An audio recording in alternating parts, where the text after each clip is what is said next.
vai agora conversar com a Elo, que ela tá cursando agora o último ano de psicologia. E eu sou a Daniela, essa é a Flávia e essa é a Érica.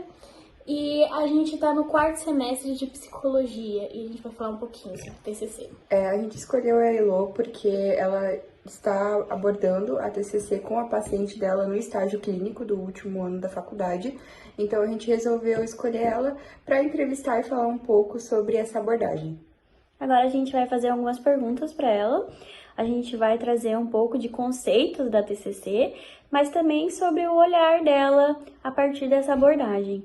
Então, fica aí pra gente sanar algumas dúvidas. Sim, para começar, a primeira pergunta, assim, mas sobre algo sobre o pensamento socrático, que ele é muito utilizado, assim, na TCC, e eu queria que você explicasse um pouquinho o que ele é e qual é a importância dele. O questionamento socrático, isso? Isso, o questionamento socrático. É bem importante, até porque a gente, como psicoterapeuta, a gente não pode induzir as pessoas a responderem aquilo que a gente quer. E pensando na própria vulnerabilidade, né, daquele paciente, naquele contexto de clínica, a gente tem que ter esse cuidado, né, essa cautela. Então, acredito que a prática, né, de questionamento socrático venha mais nesse sentido. Ela é desafiadora de fazer, é suspensão de ideias, suspensão de julgamento, né, obviamente. Esse ano, para mim, foi um ano onde eu literalmente devorei os livros de questionamento socrático, porque para mim é muito difícil, assim, eu não colocar a minha impressão naquilo e falando isso pessoalmente mesmo. Mas é uma das principais técnicas da TCC, né? Eu acho que é imprescindível também na prática clínica.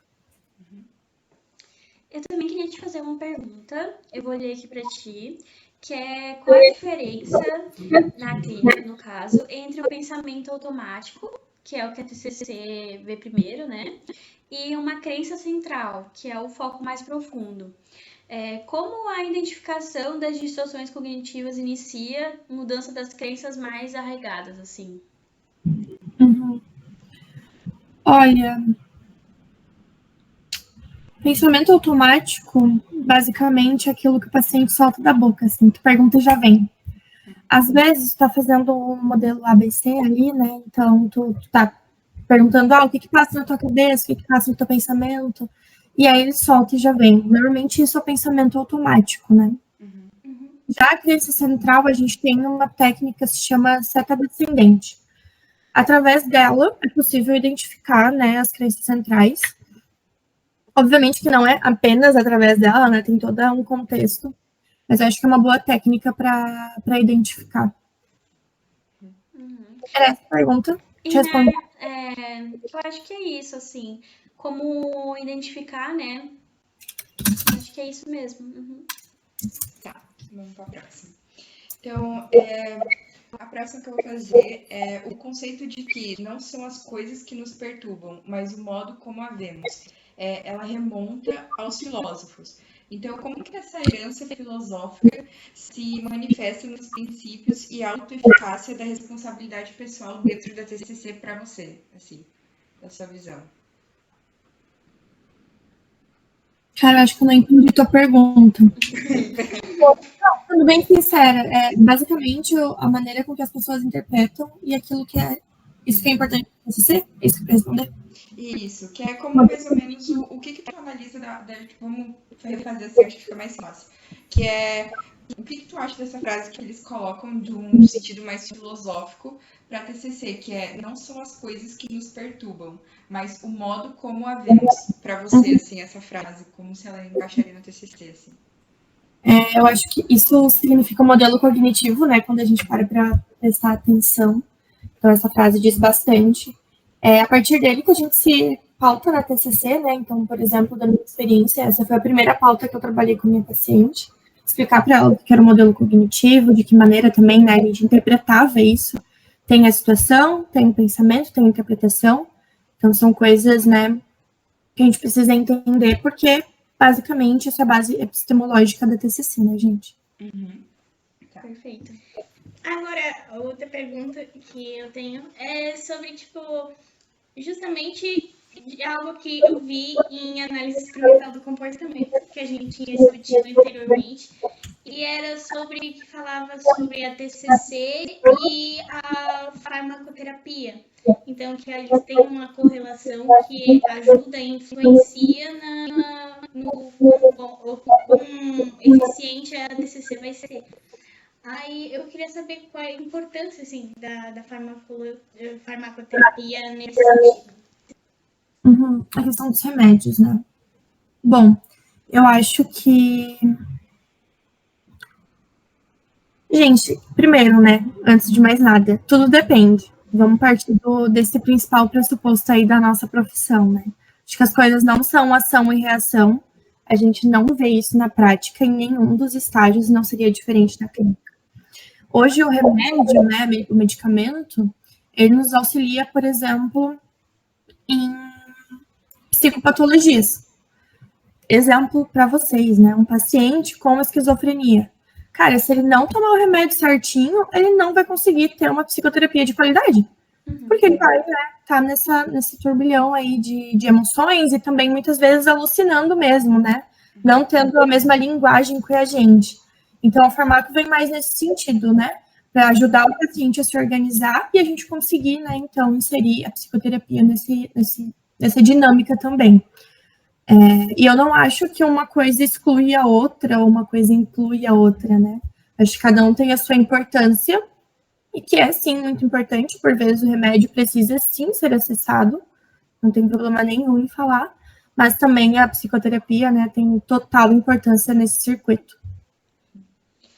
A próxima questão ela é um pouco mais pessoal para você e também é uma dúvida que eu tenho, muito genuína, que eu me questionei muito, principalmente quando eu paro para pensar nesses atendimentos que vai ter no final do curso, como é que vai, o que você levaria, assim, né? Como que você tomaria esse rumo? Eu não sei se você já passou por essa experiência.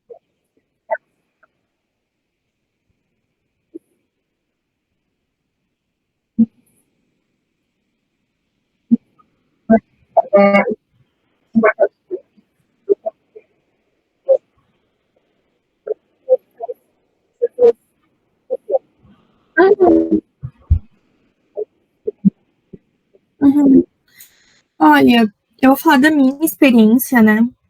A minha experiência foi bem boa na clínica. A relação terapêutica foi uma das primeiras coisas que eu também falei. Foi modelo cognitivo e 2, relação terapêutica. E expliquei de uma maneira muito simples para minha paciente, onde eu falei basicamente que ela não ia soltar a minha mão, eu não ia soltar a mão dela, e que a gente estava ali para fazer isso junto. Que a terapia não era só a partir de mim, né, terapeuta, mas também dela. Costumo dizer também que a relação terapêutica é como se fosse, sabe aquelas bicicletas de 2 pessoas pedalando? Se uma para pedalar, cara, vai ser muito difícil, não vai acontecer. A bicicleta vai desequilibrar e vai cair. Então, nessa analogia, a gente consegue pensar, né, no terapeuta ali guiando, né, e a paciente atrás, né, pedalando junto para realmente chegar num senso comum. Quando eu falo senso comum, também lembra muito os objetivos da TCC. Então, sim, para cada paciente, a gente traz os objetivos junto com a paciente. TCC é colaborativa, né, não é individual. Então, é bem importante a gente ter em mente. Já sobre a prática, eu vou confessar para ti que essa não foi uma dificuldade minha. Eu acho que estava tão... Eu e a paciente, né, a paciente já estava tão vinculada que a gente não tinha essa dificuldade ou essa resistência de, não responder pergunta, não fazer plano de ação, né, que a gente chama, as atividades da TCC. As coisas foram muito fluidas.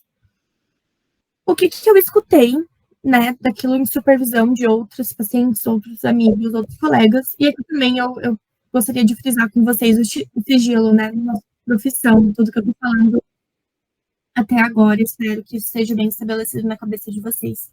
Mas o que eu vi, né, essas resistências, eu percebi que os meus colegas contornaram muito bem fazendo essas atividades, esses planos de ações durante a sessão. Então, o paciente não tinha como fugir. O paciente tinha que fazer porque eles estavam ali fazendo juntos, colaboração, né, os dois juntos, desse modelo mesmo da TCC e da relação terapêutica. Funcionou bastante.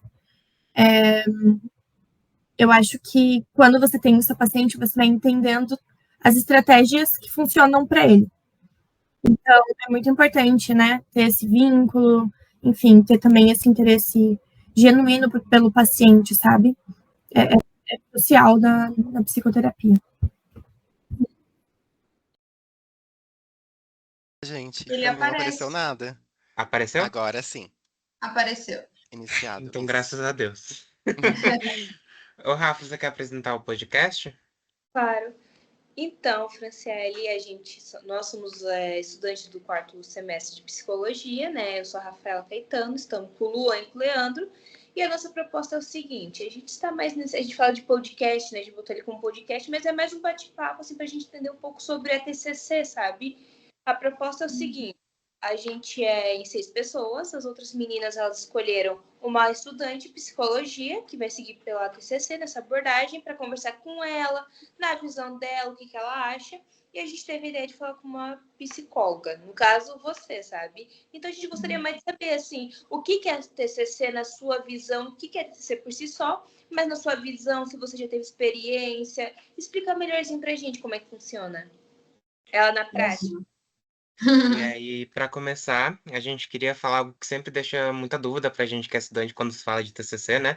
Então, seria como os conceitos de crenças centrais, crenças intermediárias e pensamentos automáticos são identificados na prática clínica e operacionalizados dentro da TCC. Porque às vezes na teoria parece tudo ser tão organizado, mas aí chega no atendimento e a gente imagina que seja tudo bem mais complexo do que a gente vê em sala, né? Legal. Bom, gente, primeiro, obrigada aí pelo convite. Fiquei muito feliz que finalmente deu certo, né? Desculpa todas as remarcações. Se eu travar aqui um pouquinho, vocês me avisam, porque hoje choveu aqui na minha cidade, e aí às vezes a minha internet oscila um pouquinho, mas aí a gente vai se falando, tá? Como vocês já sabem, então, meu nome é Franciele, eu sou psicóloga e eu trabalho pela terapia cognitivo-comportamental na clínica. E, além disso, eu também atuo como psicóloga organizacional. Então, eu trabalho nessas duas frentes e gosto das duas igualmente. Então, sobre a questão das crenças centrais, intermediárias e os pensamentos automáticos. Deixa eu tentar falar de forma resumida, aliás. E, sim, tem essa questão de ser um pouco mais complexa, de fato, na clínica, não vou falar que não, mas não é esse monstro todo que a gente, quando está na faculdade, às vezes imagina que seja. É muito da prática, como tudo na vida, quando a gente vai praticando, isso vai ficando cada vez mais automático. Não digo nem fácil, porque acho que seria arrogância da minha parte, né? A gente sempre tem que estudar, se aprofundar, tem casos mais complexos que outros, mas você já vai ficando um pouco mais calejado, vamos dizer assim. Então, a gente começa pelos pensamentos automáticos. Os pensamentos automáticos, que é a parte mais superficial da nossa mente, vamos dizer assim, pela TCC. A gente começa sempre questionando muito esses pensamentos. Então, eu gosto de todo início de terapia, de processo terapêutico, já na primeira sessão com o meu paciente, ou com a minha paciente, fazer uma psicoeducação introdutória sobre a questão dos nossos pensamentos, o beabá, o arroz com feijão da TCC, pensamentos, emoções e comportamentos. Porque tem paciente que chega até mim que nunca fez terapia antes, mas tem muitos que vêm de outros terapeutas, psicólogos, e eu vejo que não é uma prática muito forte na psicologia o psicólogo explicar a sua abordagem. E para mim isso faz muita diferença, principalmente na TCC, que é pautada na psicoeducação. Sem psicoeducação, a TCC não caminha. Então, para mim, isso é muito importante já no início, explicar como funciona brevemente sobre a teoria mesmo, sobre os pensamentos, emoções e comportamentos. E aí eu já falo logo no início sobre a importância dos pensamentos, sobre como nós não somos ensinados a pensar sobre o que a gente pensa. E aí eu já faço essa breve psicoeducação e eu sempre vou perguntando, eu até aviso eles, eu falo, olha, não estranhe se eu sempre te perguntar o que você pensou, o que passou pela tua cabeça. Se você não souber, a princípio não tem problema, mas juntos aqui a gente vai construindo essa linha de raciocínio mesmo. Porque é muito comum as pessoas falarem, não passou nada pela minha cabeça. Eu não pensei em nada. Aconteceu uma situação, às vezes, super difícil na vida da pessoa, fica super triste, ou enfim, a emoção que seja, ela acha que não pensou em nada, e com certeza ela pensou, ela só não parou para prestar atenção, às vezes ela até mesmo não quer ter acesso a esse conteúdo desse pensamento, mas o nosso papel é ir forçando no bom sentido essa pessoa a pensar sobre o que ela pensou na hora, que é basicamente o pensamento automático. Eu explico que é um pensamento que a gente não tem controle, ele é involuntário, ele vem automaticamente diante de alguma situação, e aí evoca uma emoção, que evoca um comportamento. Então, resumidamente, é assim sobre o pensamento automático. E aí eu explico sempre para esse paciente que os nossos pensamentos automáticos, eles não são à toa, eles vêm de crenças. E as nossas crenças são formadas pela nossa experiência de vida, pela nossa criação, contato com os nossos pares, com os nossos responsáveis, professores, situações que nos gerou algum trauma, frustração, tristeza, até alegrias, e isso vão gerando em nós as crenças centrais. Então, a partir desse, além de eu fazer essa psicoeducação com o paciente, eu já vou ficando ali com o meu olhar e ouvido clínico afiado para ir pegando a partir desses pensamentos que ele vai trazendo, quais são as crenças por trás. Então, a gente já consegue ir vendo uma crença central e uma intermediária ali meio que juntas, porque a crença intermediária são regras, são pressupostos. Então, por exemplo, você pode ver um paciente que, se ele recebe um feedback construtivo do chefe, o mundo dele acaba. Poxa, nossa, às vezes a pessoa tem 20 anos de carreira, mas um feedback negativo que ela teve, 20 anos de carreira, para ela não significou nada. Então, o que a gente pode observar de uma crença intermediária?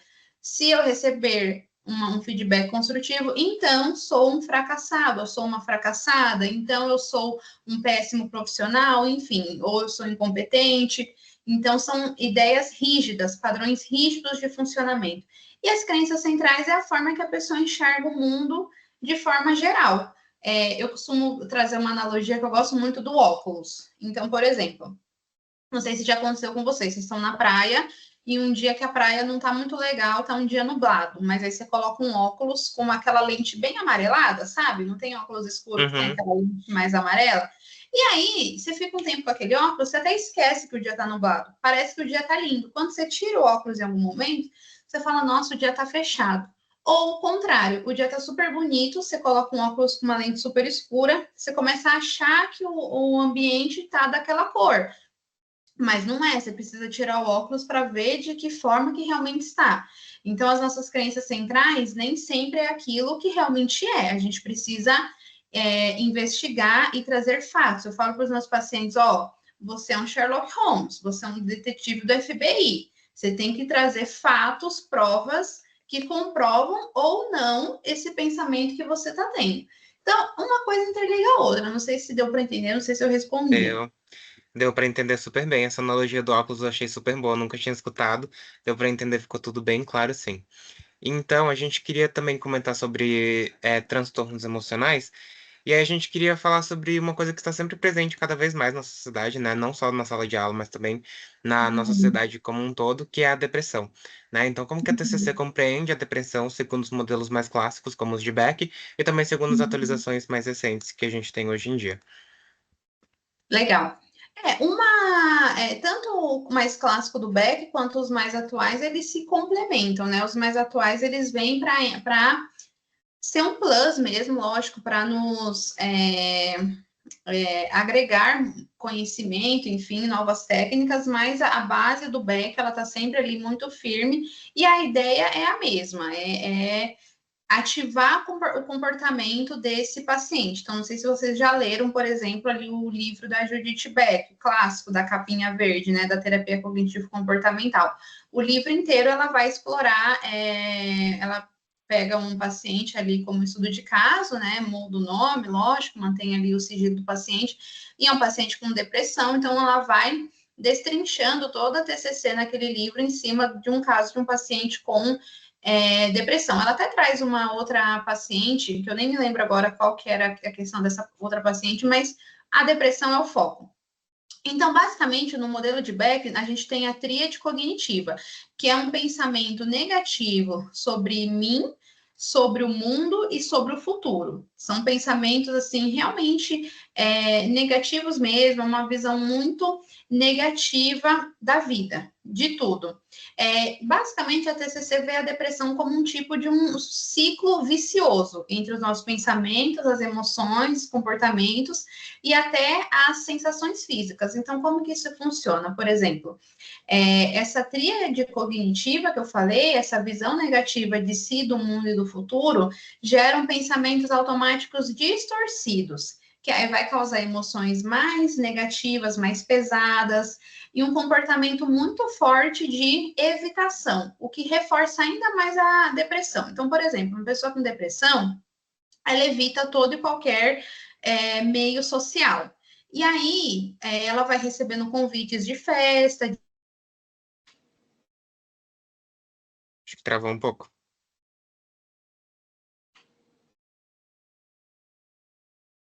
A internet dela deve ter oscilado um pouco. Trava pra vocês também, gente? Ou eu que tô travando? Travou. Ah, tá.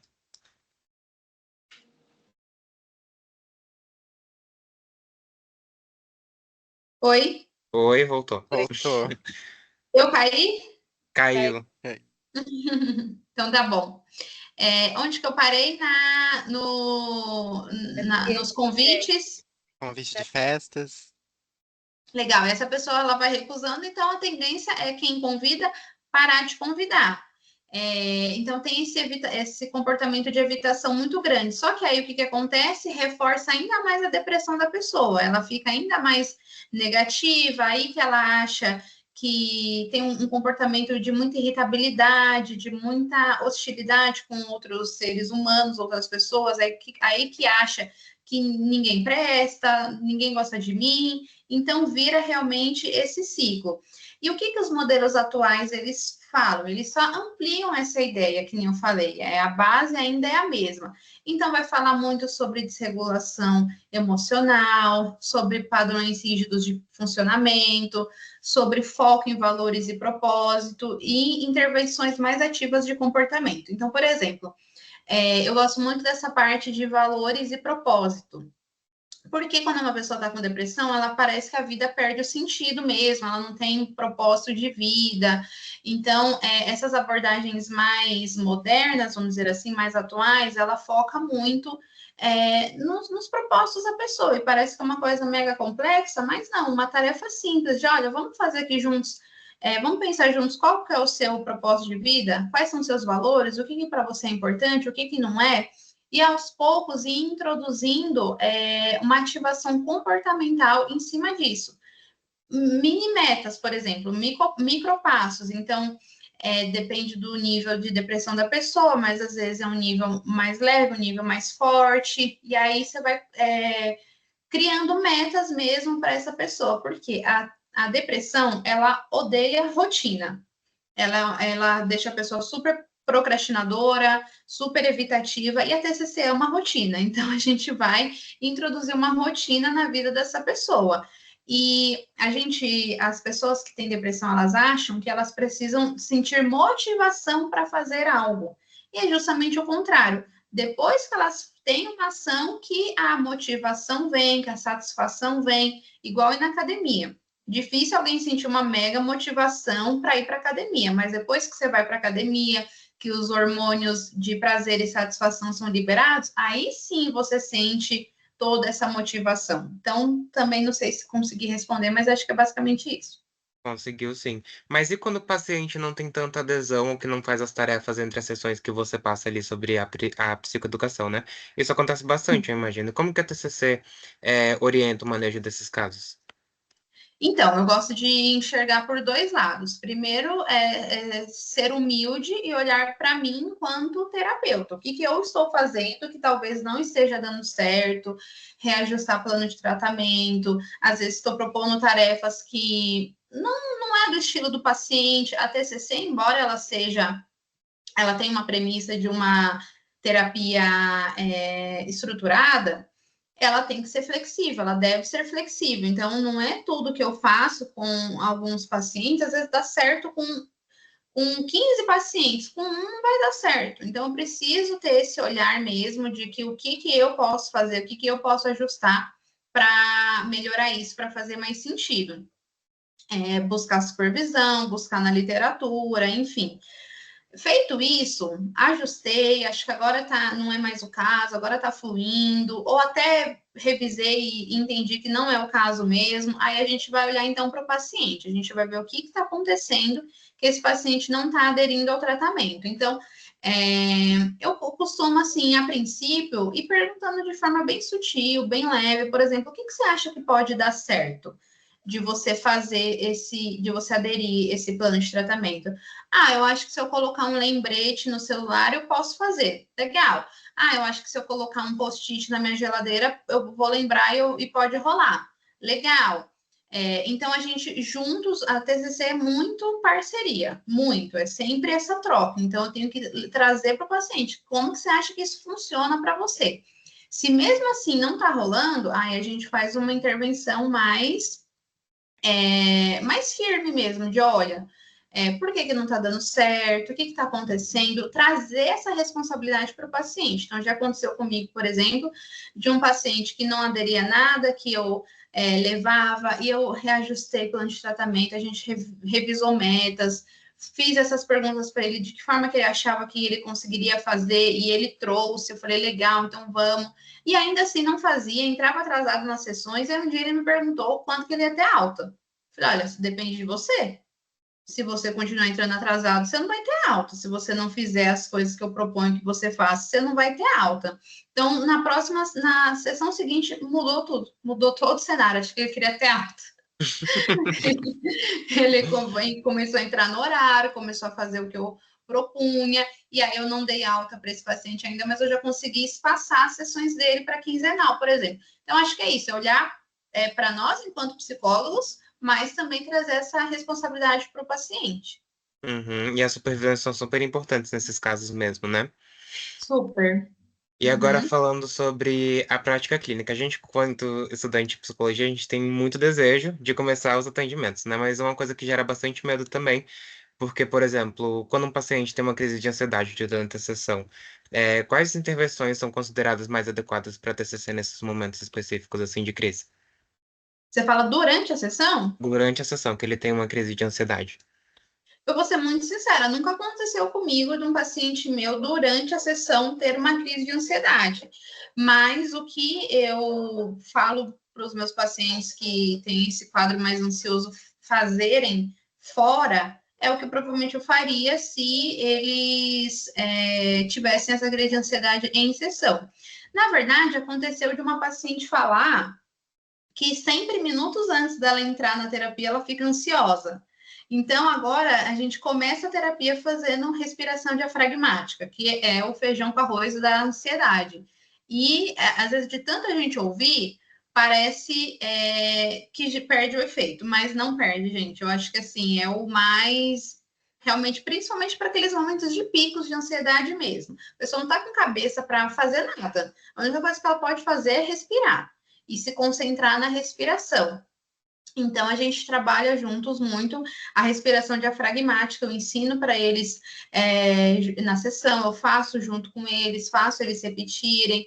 Então, sempre falar para inspirar pelo nariz, estufar a barriga, conta os segundinhos para inspirar, segura uns segundinhos, solta pela boca, contando outros segundinhos, murchando a barriga, e vai fazendo esse processo até e acalmando, e faz muito efeito. Eu sempre eles sempre me trazem relatos assim de que realmente ajuda muito na hora da ansiedade. Então, eu tive paciente com burnout, foi afastado, teve que voltar ao trabalho. No primeiro dia de retorno ao trabalho, sentiu que a crise ia começar, fez a respiração, disse que conseguiu entrar. Eu tive paciente que prestou Enem agora, que está prestando vestibular de medicina, então fez a respiração na hora da prova, disse que ajudou muito. Então, a respiração, para mim, é o beabá e é o que mais funciona. Mas registro de pensamentos automáticos também. Se é um caso de que a pessoa tem essa possibilidade de escrever, porque Tem casos que nem rola. Mas se sim, anotar é o RPD, né? É anotar os pensamentos que tá vindo na hora, porque geralmente a pessoa ansiosa, principalmente na hora da crise, a cabeça parece um balão assim de desenho animado, parece que vai explodir de tanto pensamento. Então eu falo para eles, anota, joga isso pro papel, tira esse fardo da cabeça, não fica deixando aqui na sua cabeça. Eu tenho paciente que, por exemplo, não gosta muito de escrever, mas desenha nessa hora, então diz que ajuda muito. Então, é basicamente isso, assim, a respiração, é registrar os pensamentos, e cartão de enfrentamento ajuda muito também. Então, por exemplo, tem um paciente que deixa vários cartões de enfrentamento no notebook para quando o chefe ou a chefe for cobrar, ela lê o cartão e pensa, não, isso não me define, não é isso que, não é a forma que ela fala que define quem eu sou como pessoa, como profissional. Então, acho que é basicamente isso. Cartão de enfrentamento seria um lembrete, assim, que a pessoa deixa para ela mesma? Você faz frases, então você tem que fazer no momento que você está mais tranquila, né? Que você consegue pensar, então pensar com mais clareza, aliás, em áreas que você sente essa dificuldade, que você sabe que se tiver algum gatilho, você pode tremer na base. Então, por exemplo, num contexto profissional, quando o chefe ou a chefe vai cobrar, vai pressionar, e você começa a pensar, nossa, eu sou incompetente, eu nunca faço nada direito, meu trabalho nunca dá certo. E aí você vai colocando essas frasezinhas fixas e que fique de fácil acesso para você ler quando necessário. Então, isso não me define, a forma que ele fala comigo não dita a forma que eu vou responder, porque tem paciente que às vezes quer responder o chefe na mesma moeda, depois se arrepende, fala, ai meu Deus, eu vou ser mandado embora. Então, ler isso para ajudar a entender que não, a forma que ele falou não vai ditar a forma que eu preciso responder. Ele falou desse jeito, mas eu posso responder de uma outra forma. Então, é basicamente isso. Gente, eu acho muito interessante, porque eu já escutei muito assim de que a escrita ela é terapêutica. Então, é uma forma de materializar todos os pensamentos, tudo aquilo que a pessoa vem passando no momento. Então, eu acho que é uma ótima forma de intervir nessa situação. Eu queria puxar, Fran, um gancho contigo, que você mencionou um pouquinho da psicoeducação, que é um processo muito presente aqui na TCC, mas eu queria entender se quando que você decide propor essa tarefa para casa? Você mencionou ali um pouco sobre entender os pensamentos, e principalmente com um paciente que tem depressão, né, que ele não tem ânimo, não tem muita essa autonomia para pensar com ele próprio, que ele tem que fazer essa tarefa, enfim, eu queria entender quando que você pensa e decide aplicar essa tarefa para casa. Legal. Só comentando também que você falou da questão da escrita, né? Muito legal, porque esses dias eu propus para uma paciente, ela falou, eu acho que eu não vou conseguir escrever nada. Na sessão seguinte, ela trouxe uma carta. Muito engraçado. Ela leu uma carta enorme, mas eu fiquei super feliz. Eu falei, olha só, para quem não conseguir fazer nada, você fez uma carta, muito bem. Bom, sobre a psicoeducação, geralmente eu não costumo passar nas primeiras sessões.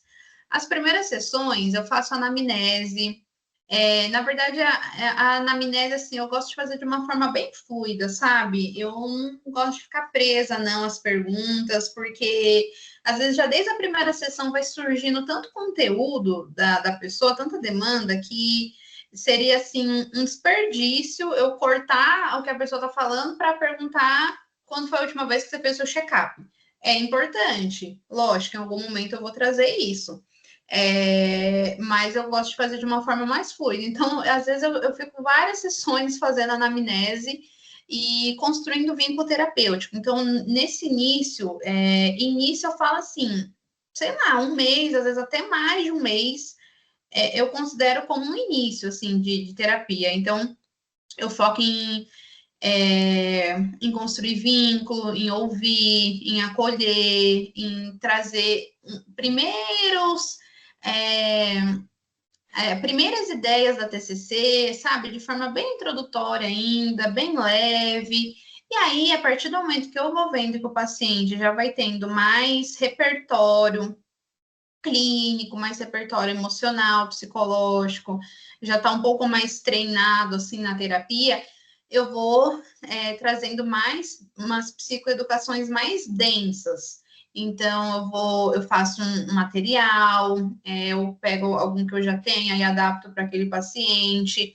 Aí eu gosto de transmitir a tela, falo, olha, vamos ler aqui juntos. Eu vou lendo e vou explicando, vou lendo e vou explicando. Aí eu mando para ele ler em casa. Tem material que eu faço só de leitura.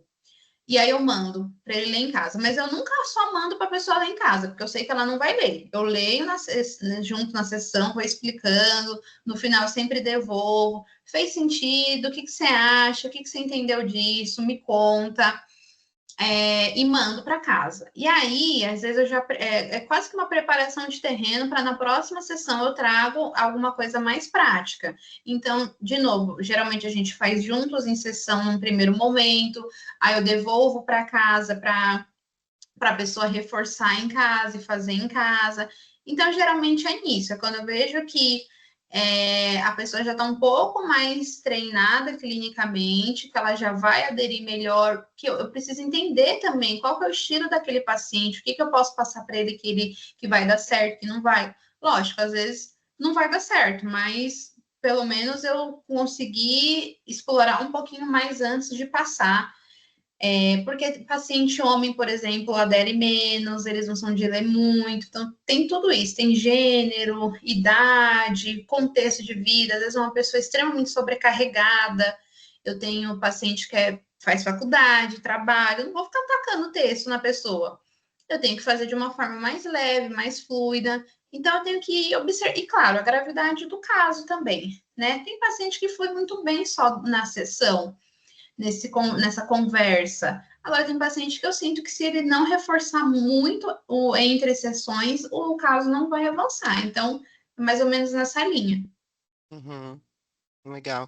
A sensação que eu tenho, assim, enquanto estudante, é que a psicoeducação, ela empodera muito o paciente a ter autonomia e faz refletir sozinho sobre as questões Uhum, pessoais ou para as questões que ela traz para o momento de terapia. Eu uhum, queria entender com você também como que a psicoeducação ela contribui para a reestruturação cognitiva e uhum. principalmente também para o desenvolvimento da autonomia do paciente. Legal, acho que contribui 100%. Acho que eu falei no início, né? Que é a base da TCC. Eu acho que a TCC, gente, é questionamento socrático e psicoeducação. Questionamento socrático e psicoeducação. Você questiona, você psicoeduca. Você questiona, você psicoeduca. É esse fluxo o tempo todo. Ao mesmo tempo que o questionamento socrático faz o paciente pensar nas respostas por ele mesmo, a psicoeducação traz essa base mais teórica que é importante. Eu sempre falo para eles que, olha, aqui, eu tinha uma professora na faculdade que falou isso uma vez, eu nunca esqueci, que para muitos o psicólogo tem esse suposto saber, como se a gente tivesse um saber sobrenatural e misterioso e que a gente sabe de tudo. Não é assim. Eu falo para eles, olha, a psicologia não é nenhum mistério, tá? Nada que um dia eu propor aqui, o que eu falar aqui, você não vai entender, porque eu vou te explicar antes. Você vai saber o que a gente está fazendo, eu vou te perguntar o que você acha, se faz sentido, se não faz. Então, a psicoeducação dá esse repertório emocional para o paciente, traz essas ferramentas, porque é uma terapia que visa alta. Não tem prazo, não passo prazo nenhum para os meus pacientes. Mas eu explico isso no início, que visa alta. Então, por exemplo, eu já tive pacientes que me acionavam muito no WhatsApp, querendo. Eu até poderia, assim, trazer ali já um acolhimento, alguma coisa nesse sentido. Não que eu não respondo, eu respondo. Mas, se eu ficar reforçando aquilo, o paciente ele nunca vai caminhar com as próprias pernas, que é o intuito da TCC. Então, eu psicoeduco na sessão seguinte, por exemplo, falando que, olha, a TCC visa alta, eu vou te ensinar as ferramentas, o que a gente fala aqui você precisa aplicar, não é só falado em sessão, isso precisa ser aplicado. Então, eu sempre falo da nutricionista. Você vai na nutricionista, você pega uma dieta. Se você não segue a dieta, não adiantou nada. Você paga um personal, ele monta o seu treino. Se você não treina, não adianta nada. A terapia é a mesma coisa. A TCC é uma terapia prática, ela precisa ser aplicável no seu dia a dia, e a pessoa precisa aplicar. Então, volta para a autorresponsabilidade. Mas, resumindo, é isso. A psicoeducação, ela é fundamental, porque a pessoa... Eu sempre falo também que o conhecimento liberta. A partir do momento que a pessoa entende o seu padrão de funcionamento, até se ela tem algum transtorno, só aquilo já muitas vezes vira a chavinha na cabeça da pessoa e abre um leque maior para a gente ir trabalhando mais intervenções e mais estratégias. Mas é muito importante porque é uma terapia que visa alta. Eu tenho um paciente de 6 meses que eu já estou praticamente dando alta, por exemplo. Uhum. Legal. Acho que é isso. Não sei se eu respondi a sua pergunta. Sim, muito obrigado.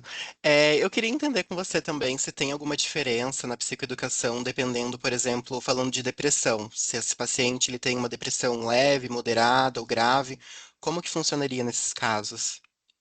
Sim. Tem algumas pequenas diferenças. Então, por exemplo, a pessoa que tem uma depressão leve, ela é uma pessoa que ainda tem algum nível de energia. Então, a gente pode fazer uma psicoeducação mais ativa, com tarefas maiores, até mais difíceis, vamos dizer assim, porque é um incentivo maior a atividades mais prazerosas e mais sociais. Então, como assim? Às vezes é uma pessoa que toma banho, limpa a casa, faz comida, tem ali uma vida funcional, mas às vezes está num nível de depressão leve que já não está saindo mais tanto, já está naquilo que eu falei de recusando alguns convites, já fica uma pessoa mais irritável, começa a já ter uma visão mais negativa de mundo, às vezes já começa a parar de se cuidar, se é uma mulher que às vezes fazia as unhas, para de fazer. Então começa dessa forma, a gente vai fazer uma psicoeducação mais voltada para isso, para atividades sociais e prazerosas, para autocuidado, enfim. Atividade física, por exemplo. Aí tem a moderada que você falou, né? Então a gente já começa a trabalhar com metas bem menores, a gente já faz uma frequência maior de revisões e avaliações de possíveis barreiras. Então, às vezes é uma pessoa que realmente precisa de ajuda para tirar o lixo da rua, para tirar o lixo e levar para a rua, uma pessoa que já não quer mais pisar o pé para fora de casa, uma pessoa que já não consegue mais, às vezes, trabalhar.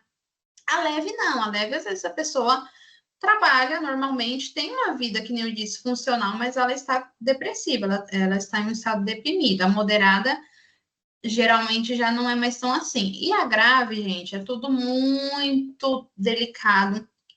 É um caso muito... É tudo ultra simples, porque a gente está falando de pessoas com pensamentos suicidas, com risco de suicídio, quando a gente fala de uma depressão grave.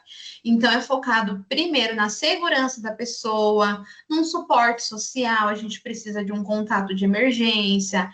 É um paciente que, se ele me mandar mensagem fora de um horário de trabalho, eu tenho que ficar atenta, porque já é um paciente, eu me coloco à disposição para todos os pacientes, mas que nem eu falei dessa outra paciente, você sabe que é mais uma questão de uma dependência do psicólogo, que isso acontece muito, que é uma validação do psicólogo.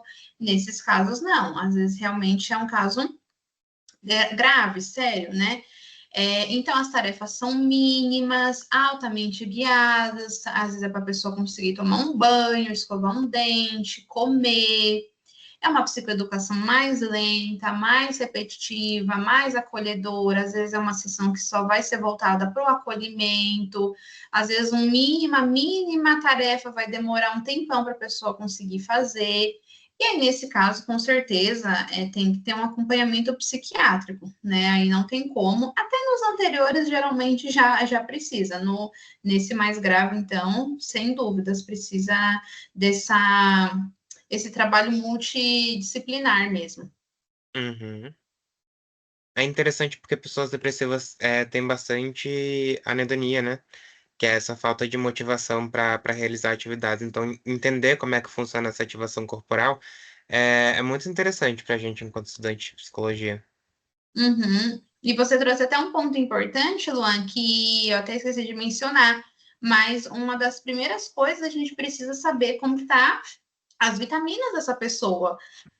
Por isso que eu até falei agora há pouco, né? A gente sempre pergunta como está o check-up, às vezes a pessoa está sem complexo B, sem vitamina D, sem ferro, aí não tem ânimo que vá levantar a pessoa, não tem estratégia que levante. Eu sou muito sincera, eu falo, olha, não tem terapia que ajude você se você tiver com complexo B baixo, se você tiver com ferro baixo, precisa fazer os exames, precisa fazer suplementação de vitamina. Então, essa parte biológica também influencia muito. Uhum. Gente, eu falo demais, tá? Se eu estiver falando muito, vocês me cortam. Não, tá ótimo. As respostas são super completas. Então, Fran, eu acho que agora a gente gostaria de saber, né, algo que a gente vem comentando muito, né, a gente gostaria de ver contigo, é como a TCC integra questões culturais, de diversidade e contextos sociais na compreensão da personalidade e no processo terapêutico. Legal, boa. Ó, a TCC, ela entende que ninguém funciona à toa.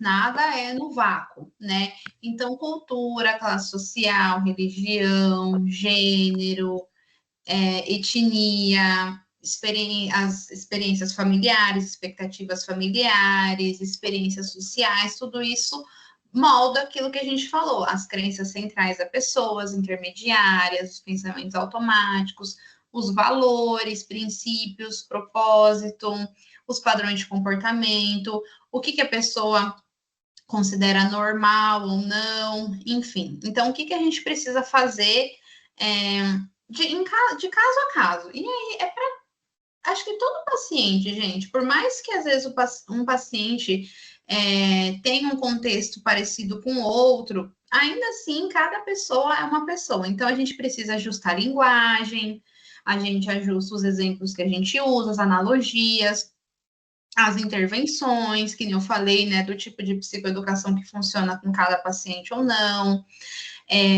Outra coisa, a gente evita pressupor que todas as pessoas têm os mesmos recursos, sejam eles financeiros, sejam eles sociais, enfim. A gente considera, lógico, diferenças de acesso, de oportunidades, de pressões sociais.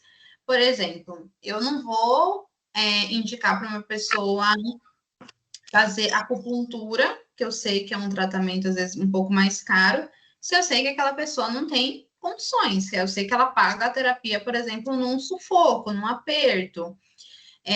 Ou que nem eu falei, eu não vou passar uma psicoeducação super, sei lá, extensa, robusta para um paciente que trabalha 10 horas por dia, faz faculdade à noite, dorme 5 horas por noite. Não vou fazer isso, não vou incentivar muito a atividade física, por exemplo, uma pessoa dessa, ou às vezes uma mulher que acabou de ser mãe. Eu sei que a atividade física é muito importante, mas às vezes a pessoa está lutando para conseguir comer, tomar banho e dormir. Que horas que ela vai treinar na vida dela?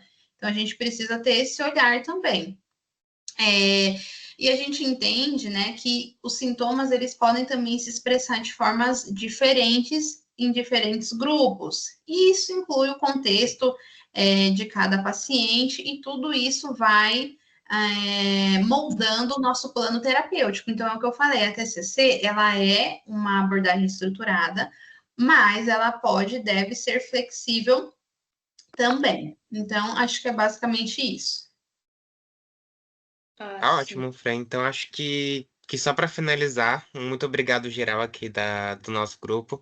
Foi muito, muito enriquecedora essa nossa ligação. Você trouxe bastante tópicos muito importantes aqui para nós, enquanto estudante, e para quem estiver assistindo esse podcast também. Então, muito obrigado, de verdade, de coração. Suas respostas para as nossas perguntas ficaram muito, muito bem claras. E acho que é isso, né, gente? Da minha parte é isso. Muito obrigada, foi muito. Acho que a Rafa tá falando. Ai, desculpa, agradecer, né, gente, porque, que nem o Luan falou, muito obrigada, foi muito bom ter esse papo, assim, né, a gente viu a parte das meninas, assim, com as estudantes, assim, então a gente achou muito interessante vir atrás de você, tá? No mais tardado, assim, falar, gente, mas eu vou ter que estar saindo, tá? Como a senhora tá com pouca bateria, eu tenho aula, mas muito obrigada por nos acolher assim e explicar tão bem a TCC, tá bom? Acho que ficou até muito claro para nós que somos alunos, né? Estamos começando, mas terminando para esse conteúdo, né?